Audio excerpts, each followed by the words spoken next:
Roboteers, stand by.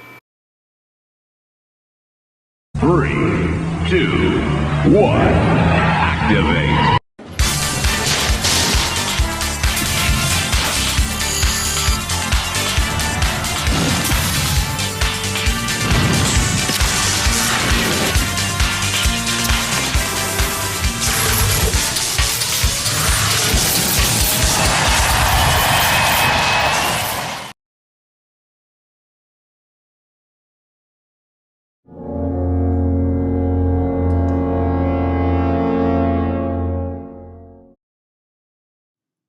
Whenever I review something, I tend to be less critical and more eager-y, unlike most folks. However, recent events have definitely turned the tables and turned me into a state of sadness, anger, and offense, and might lead to some more critical moments. So, I am prepared to offer Hasbro a handy-dandy guide to make our relationship more enjoyable and complaint-free. Know when to break the patterns. This is an issue aimed at 2 points. The first is that the show staff, specifically Megan McCarthy and M.A. Larson, often tweet something that might be considered spoilers at first, but turn out to be jokes. For example, Megan tweeted Season 4 episode titles as an April Fool's joke, and one, The Return of Sunset Shimmer, got some fans hyped, only to find nothing of the sort, and Equestria Girls not being canon with Friendship is Magic being true. She also tweeted that Trixie was to be in Season 4, which would have broken the pattern that character introduced in one season would be seen again 2 seasons later. But that was another joke, about as bad as M.A. Larson's trolling. Secondly, the release date for Season 5. Why make us wait until the new year? Is there a reason why you're breaking the pattern that the new season's premiering near the end of this year?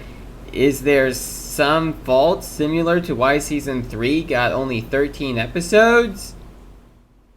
Step 2. The staff. Going back to Step 1, I feel that the so-called teasers that the staff have been putting up are not the best jokes this side of the world. I can understand you want to have fun, but a lot of us seem to take this a little too seriously, and it's just unacceptable.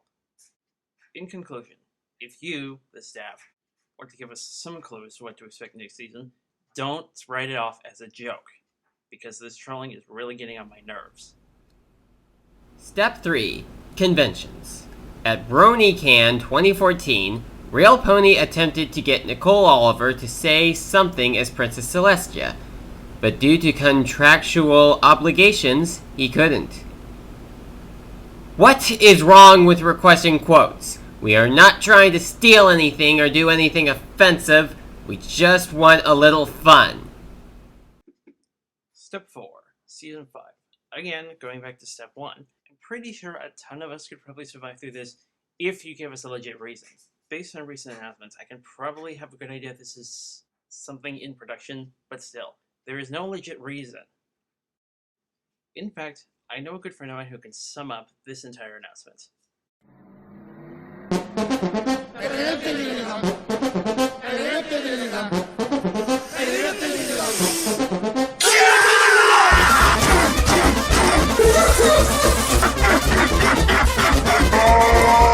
It's fine. It'll be fine.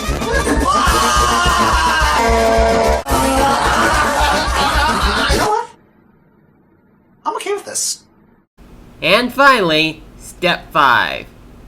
The dreaded cease and desist orders. These dust balls are some of the most overrated legal acts we've ever seen. They've put an end to fan-made toys, fan-made Dakimakuras, Fighting is Magic, Journey of the Spark, and Jan Animations. Worst takedowns are near the end of that list, and such actions drag you towards SOPA territory. What was or could have been offensive in any of those anyway? With all that said, aside from saving Celestia, there is nothing redeeming about C&Ds that we can find whatsoever. To quote random DCE, they're about as useful as cotton swabs on battlefields, an axe that can be summed up in a Figglehorn video. It would do our hearts good to have these things outlawed, or give us more liberties. Forever. So there you go. And the guys make the relationship between the Bernies and Hasbro more enjoyable and complaint-free. If you've been enlightened by this video, feel free to leave a comment and a rating. If you didn't like it, waste your anger on a bully. But you managed to sit through it anyway, so have a cookie for being a good sport. There are some companies that should treat their fandoms better, and this is one of them. Personally, I put the blame on the ones who started it all. Mr. Flynn and Mr. Bowl. Good night, everybody!